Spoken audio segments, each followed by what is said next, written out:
Dominic and the ladies purse എന്ന ചിത്രത്തിൻ്റെ 4-ാം ദിവസത്തെ ബാംഗ്ലൂർ കളക്ഷൻ റിപ്പോർട്ടാണ് ഇന്നൊരു വീഡിയോ ഭാഗത്ത്.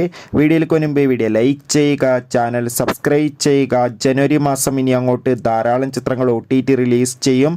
നമ്മുടെ ചാനൽ ഭാഗം പരിശോധിച്ചാൽ നിങ്ങൾക്ക് ആ വീഡിയോയൊക്കെ കാണാൻ വേണ്ടി സാധിക്കുന്നതായിരിക്കും.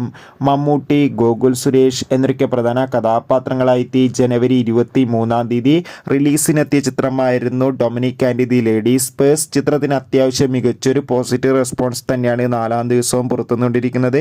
അതുകൊണ്ട് തന്നെ ഏവരുമേറെ ആകാംക്ഷയോടെ ചിത്രത്തിൻ്റെ കളക്ഷൻ റിപ്പോർട്ടും അറിയാൻ വേണ്ടി കാത്തിരിക്കുകയാണ്. ഇന്ന് ഞായറാഴ്ച ദിവസമായ 4-ാം ദിവസവും ബാംഗ്ലൂരിൽ അത്യാവശ്യം മികച്ചൊരു ബുക്കിംഗ് ആണ് നടക്കുന്നത്. അതുകൊണ്ട് തന്നെ ഇതുവരെ കിട്ടുന്ന അപ്ഡേഷൻ പ്രകാരം ഇന്ന് മാത്രം ചിത്രത്തിന് ഏകദേശം 30 ലക്ഷത്തിന് മുകളിൽ തന്നെ ബാംഗ്ലൂരിൽ നിന്നും കളക്ഷൻ നേടിയെടുക്കാൻ വേണ്ടി സാധിക്കുമെന്നാണ് ട്രാക്കിംഗ് റിപ്പോർട്ടുകൾ സൂചിപ്പിക്കുന്നത്. എന്തായാലും ചിത്രത്തിൻ്റെ കൂടുതൽ കളക്ഷൻ റിപ്പോർട്ടിനായി നമുക്ക് കാത്തിരിക്കാം. അടുത്തൊരു വീഡിയോയിൽ കാണും വരെ ബൈ.